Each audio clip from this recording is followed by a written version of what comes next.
Hello, today is Wednesday, July 15th, 2026.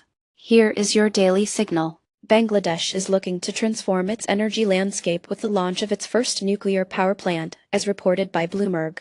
The project is part of a long-term national drive to secure up to 15% of the country's electricity from nuclear sources, a move designed to enhance energy security and cut back on imports of fossil fuels. Bangladesh's rapid GDP growth since 2010 has made stable energy sources a critical need, while ongoing power shortages have underscored the urgency for diversifying the country's energy mix.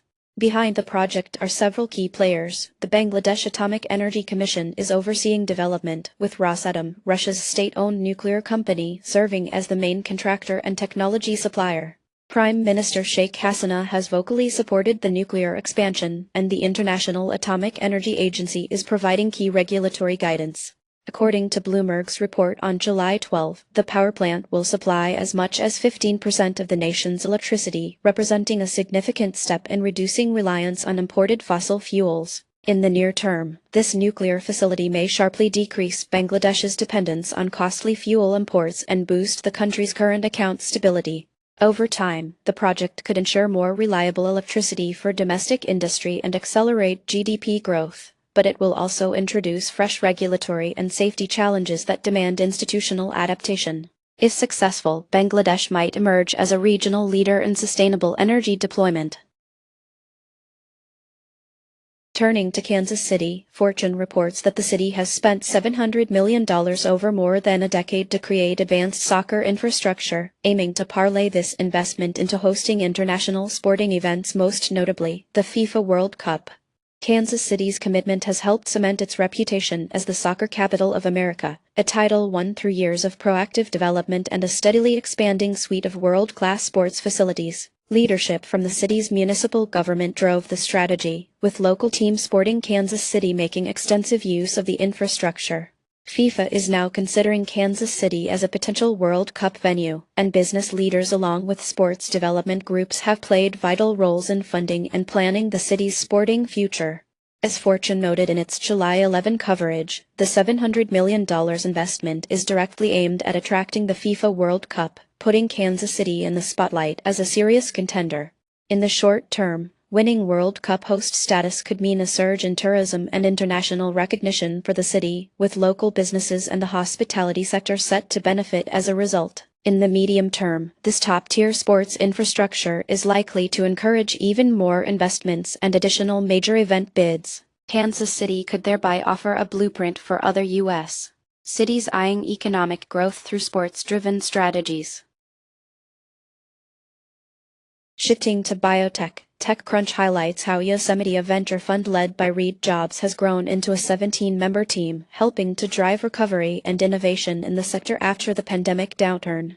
Yosemite was launched at a time when the biotech industry faced serious setbacks, focusing on commercializing therapies just as many blockbuster drugs approached the end of their patent protection.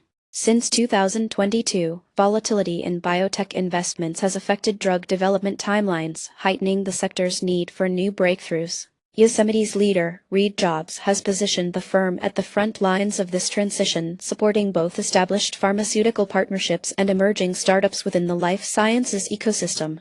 According to a July 12 report, Yosemite's recent expansion reflects the broader biotech recovery, even as the pending expiration of multiple drug patents makes the push for new drug launches ever more urgent. If the current trajectory continues, Yosemite's growth could stimulate investment in younger biotech firms seeking to capitalize on the post-pandemic rebound.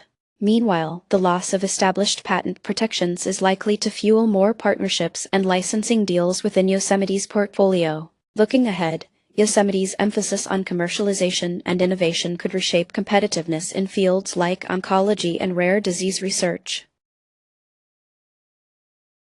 Now, onto the markets. European markets were mixed today, with Germany's EWG finishing flat and France's EWQ barely higher, while Italy's EWI edged down and Spain's EWP dipped slightly. The Netherlands' EWN rose modestly, whereas Chile's ECH and Belgium's EWK saw minor declines. Meanwhile, Japan's EWJ slipped and China large cap FXI posted the strongest gain in the group, up 1.67%. Hong Kong's EWH added nearly 1.85%, the top gainer among international funds, countering the continued weakness in Indonesia's IDX and Taiwan's EWT. In commodities, gold GLD and silver SLV both retreated sharply, with silver sliding by 3.08% and uranium URA losing nearly 2.45%, while wheat gained a notable 4.43% as the top gainer, and lithium LIT slumped as today's worst performer in commodities. U.S. sector ETFs were mostly positive. The S&P 500 SPY held steady, healthcare Roman 45 rose by 0.35%, and finance XLF made a strong 0.93% advance, while semiconductor stocks tumbled by over 4%. Among major names, Microsoft MSFT climbed 2.54%, Amazon rallied 3.3% to a recent high, and Apple advanced by 4.14%. While chipmakers AMD and NVIDIA both finished lower. Top gainers included Murano Global Investments warrants Now, which surged 100%, and China Pharma Holdings CFI, up over 74%, while Churchill Capital Roman 9 warrants C6W collapsed 98.7% and Qtrex Quantum warrants QTexW dropped 52%. That's it for today. You can find more news and details on our website. Goodbye.